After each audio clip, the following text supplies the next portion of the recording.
Whoa. What is this place?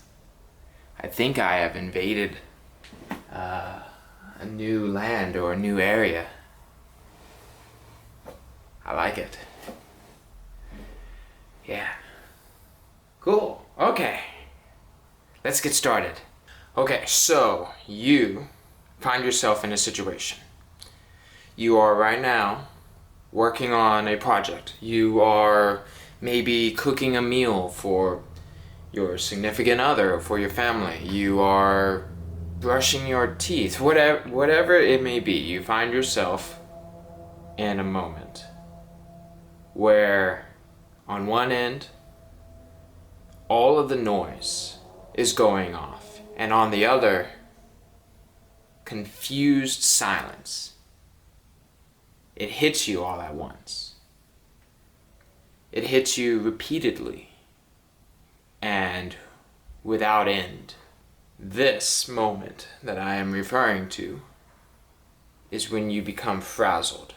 You begin maybe to shake a little bit, and your body might shake a little bit. Maybe you're not even aware of it. Head twitches, looking that way and this way and that way, or pointing in the wrong directions that you are starting to freak out about, and starting to look and not even really be logical or pay attention to the thing that you're focusing on.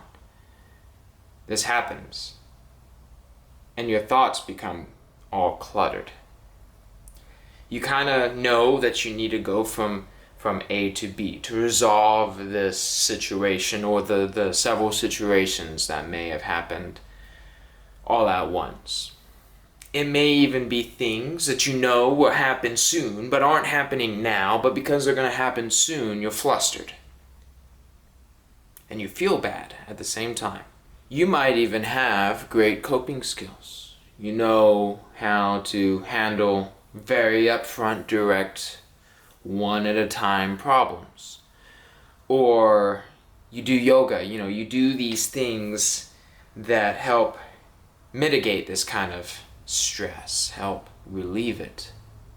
But not in this moment. You need to devise of a way to take care of the situation in the here and now. It happens to me a lot when things that I feel like are outside my control. Maybe it's something as silly as I forget a thing that I promised that I needed to do today. At some point, it might be, I check the clock and it's 1 o'clock, and then I'm reminded at 1 o'clock that there's a thing I need to do at 4 o'clock. And this thing that needs to be done at 4 o'clock might, in the grand, scheme of things, not take that much time. But because I already had a thing planned at 1 and 1:30 and 2, and even if I'm technically free at 4, the simple fact that I didn't emotionally prepare for the thing in that day just stresses me out. So what can you do? I think the simplest thing is to take a minute, but not literally a minute. Take as much time that you're really able to in that moment. The thing, though, is you may even know that this is the thing you should start off doing. But because you're flustered, your mind's not all the way it feels like it's not all the way there.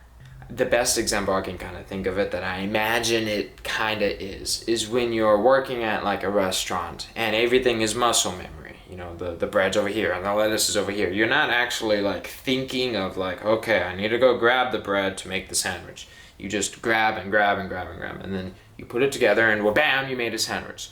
Now, if someone told you about what was the third thing you added to the sandwich, you might not be able to answer that. But the muscle memory. I feel like the muscle memory is something I need to develop, and I feel like what we're talking about now, is I'm not alone in this. So the first thing I suggest is to take a minute to gather your senses and to breathe, to physically do the things that help the body relax. The next thing I suggest is you think about where all of the things you already, are ready for all the things you've prepared emotionally for, where do they fit in relation to this new thing? What needs to be sacrificed a little bit so that this other thing has more importance and you can address it? In conjunction with that, the third thing could be, what is the weight or the severity of this thing? That's very tough in the moment of being flustered. And I think people do that naturally. People see the weight and the significance of a thing that is about to, hit them. But the way that they go about analyzing it and calculating it, I feel like that is the issue. People don't do it well. So taking the moment to breathe and seeing where the rest of your stuff stacks up and calmly trying to address where this one is stacking up is important. The other one is to realize that it is okay to not have the ability to get to all of your things in a day. Obviously, and ideally, you try to get to all of them. You try to do all of them really, really well, even the ones that surprise you, the ones that just come up out of nowhere. But realize that each day is a new day. And the things you didn't get to or you didn't get to well enough, you can try again tomorrow. And yes, there are some things, maybe that you've already planned or not, that need to get done in a day or in a time frame. The things that can wait. So, these 4 things, and try to not overly control every aspect. And I think we could be on the right way to being able to manage these in-the-moment situations. I hope this is helpful, and I will see you next time. Goodbye.